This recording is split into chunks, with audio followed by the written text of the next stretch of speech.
Right Stew podcast. I am Paul Stewart. And I am Brian Wright. And together we're the Right Stew podcast. So Perfect. Thank you for listening today. So Brian, some good NFL and college football action this weekend. We saw the Army-Navy game. Travis Hunter won the Heisman. And then just some really good NFL games yesterday. The Lions and Bills played a really great game yesterday. Two potential Super Bowl contenders from the AFC and NFC there. So maybe a preview and lots of points scored. So we've seen lots of fun games all throughout the season. And one of the big things that was going on this year were post-game celebrations. Fans rushing the field. Yeah. There was the incident in Phoenix or in Tempe where Arizona State fans rushed the field and there was 1 second left and they had to clear everything. Yeah. There was some other great celebrations in other sports, baseball, after the Dodgers won. There was an incident where a man blew himself up doing fireworks. Now, have you ever you ever been a part of not ideal a post-game celebration where you were rushing a floor, a court, or anything like that?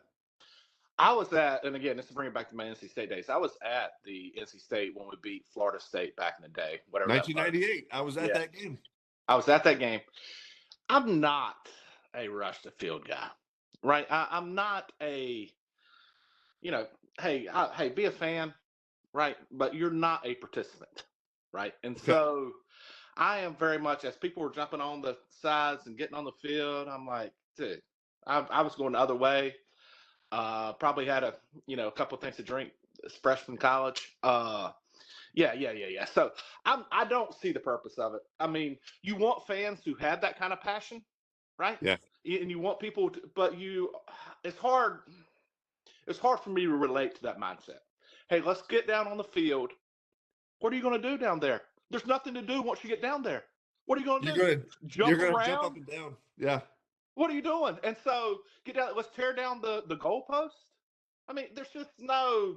Again, dude. Hey, celebrate, be loud, getting in the middle. I don't like being around that many people anyway. So you get me in a confined space where I can't get out. Like a caged animal in there. Yeah. You start turning on people. Quick claws come out. So I was at that game as well. I am not a field rusher.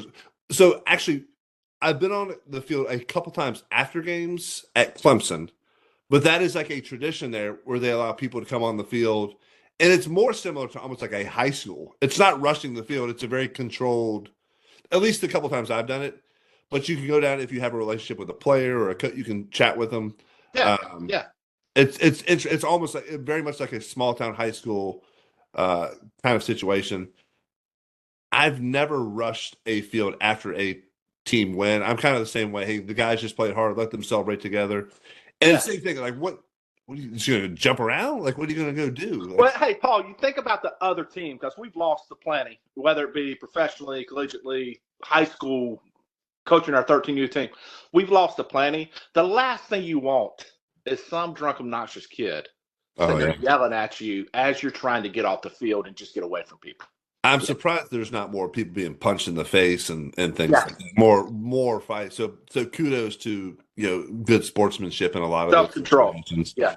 I've rushed the field as a player after big wins a couple times, like dogpiled and met teammates. Yeah, it's different. You were a part of it. Right? Yeah, that's absolutely one of the more legitimately one of the more exhilarating things in sports when a teammate hits a big shot. Hits a home run, strikes out somebody. Like, just wow, what a dog. My daughter got to go through that this year when they won the state in softball, and just as a father watching that, just the emotions is just through the roof. But I didn't want to be out there in that pile. No. So I'll tell you too. In 1998, at that NC State Florida State game, that was a big one because Florida State had come into the ACC 90-91. And had gone undefeated, hadn't lost like a game in 8 years. I think earlier that year they actually lost the first one to Virginia, if I remember correctly. And then NC State with Jamie Barnett and Torrey Holt and some really good players beat Florida State at Carter Finley. My little brother was at the game. He was a part of the crowd who was on the field.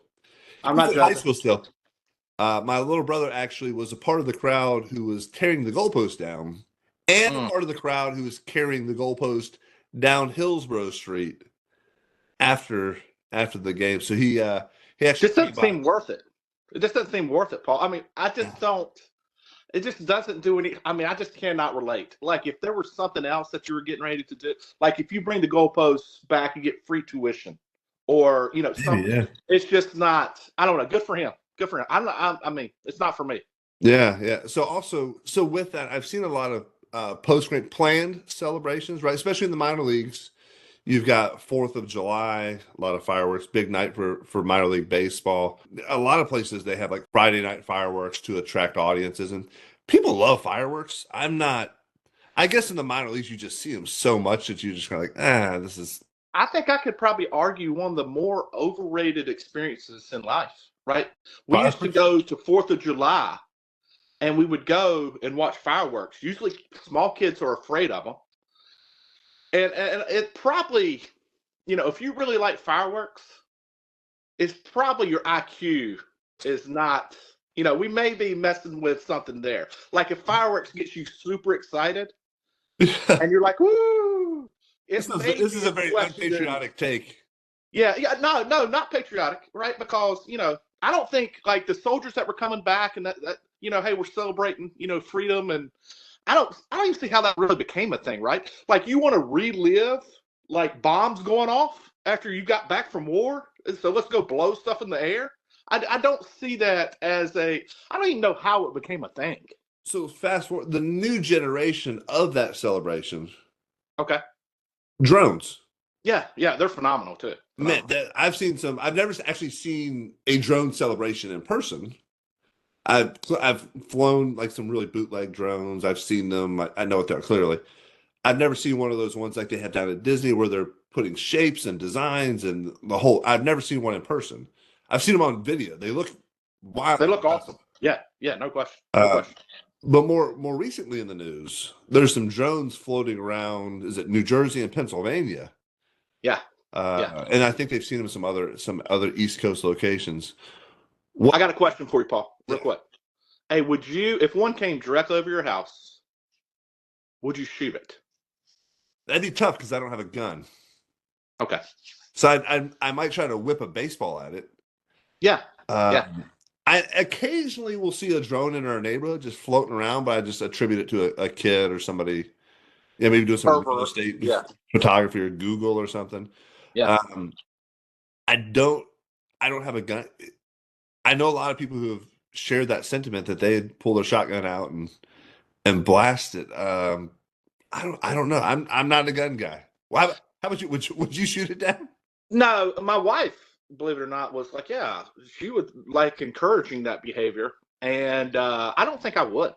There's rumors going around that it's actually detecting for like dirty bombs and radiation exposure. So they're good. They're good drones. Well, they're at least possibly right. If they're not actually firing something at you at this point, you assume that they're working in your favor, right? And so I'm not a fan of drones flying over people's house. We have them in our neighborhood too, and you don't really know. You got kids outside, you may have whatever. I'm not a huge fan of it, but in this case, they're talking about the size of cars and garages, and they're humongous. I just don't. I would. You have to assume if the intent was bad at this point, you would already know. Number one. Yeah. Number two, if the government felt like they could tell you what it is, I'm sure they're maybe trying to eliminate like panic if it is like looking for radiation, dirty bombs, those kind of things. Because the whole Northeast would basically have a mass exodus all at the same time, which would be a crazy situation. And so, I'm not a fan of shooting them down, but I can't say that. I'm sure I would have friends, have people that would. I mean, I would like to see one up close. I'd like somebody else to shoot one down. I would like to see, are these things really as big as cars, right? And so, I've seen video. They're pretty massive apparently, but a lot of misinformation out there on the interwebs. No question. People sharing. I don't know. Sharing misinformation probably too, but all good stuff. Yeah, and that's okay. That's what we're here for. So drones. Again, I'd be curious to see what one looks like. I'm in the same boat. I don't know what I would do if I would. I would just stare at it, I imagine. Yeah. What else can you do? I'm not sure a whole lot. Yeah, I mean, it's probably a vindication of like if we were getting attacked by something, would you freeze, or you got fight or flight, or just kind of set still? And I think I'd be in shock to start with. And then, depending on how it was angling toward us, yeah, it would definitely be a weird situation. Hey, I want to jump subjects before we run out of time. Travis Hunter, his girlfriend had to be encouraged to stand up by Deion Sanders for whenever he was receiving the Heisman. Okay. Number one, how do you feel about that? Number two, is that kind of like the big red flag to where you're like, this probably isn't a good sign that I'm getting ready to be with this girl when she's not really supporting me. What's your thoughts on that, Paul? That's so first of all, Travis Hunter in the limelight. Hey, really, I mean, as the girlfriend, you've got to be like, hey, he's taking me to this, one of the biggest watched events, the most prestigious event in college football. Absolutely. Yeah. Like you've got to feel great about that, right? He's about to be he's already a millionaire. He's about to be even more of a millionaire. Yeah. So you got to feel good about that as a girlfriend. And I think if he just legitimately won the most prestigious athletic awards in college, yeah, and all of sports, yeah.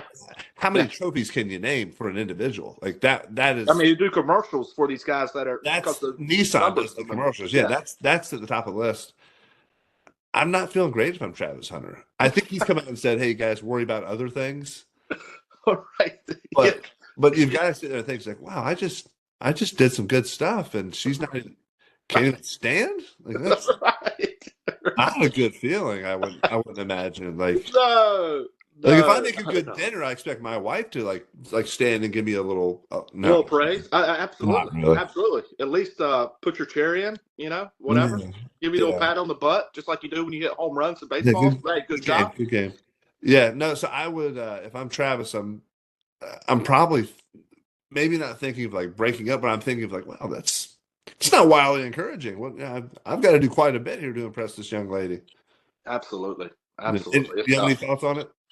No, other than red flag, other than, that young, I would encourage to slow play this engagement because it only, maybe gets a little bit wavier. Once you put that ring on it, she's going to have at least she's going to truly be entitled to some of your earnings, right? At this point, probably not the case. There's going to be some expectations for sure. Yeah. Yeah. So anyway, the red flags. Good job, Travis Hunter.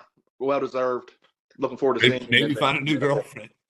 That seems like he would have some options as well. I saw Travis Hunter at some type of rodeo, and I think this was old news. But dude, he was going to the rodeo. I don't know, man. I feel like Deion's done a real good job of just promoting him in the right way, from all the standpoints, right? Just him being a Colorado, good kid. What else are you gonna do in Colorado? I mean, go to smoke weed and go to rodeos. That's kind of what Colorado's known for, right? Climb mountains. Yeah, play football now. Play football. Absolutely. So, all right. Well, thanks for listening today. We appreciate it. Make sure you subscribe, follow, like us on TikTok, YouTube, Instagram, Apple Pod, Spotify, iHeartRadio, anywhere podcasts can be found. Have a great sports day. Out. Go Pack.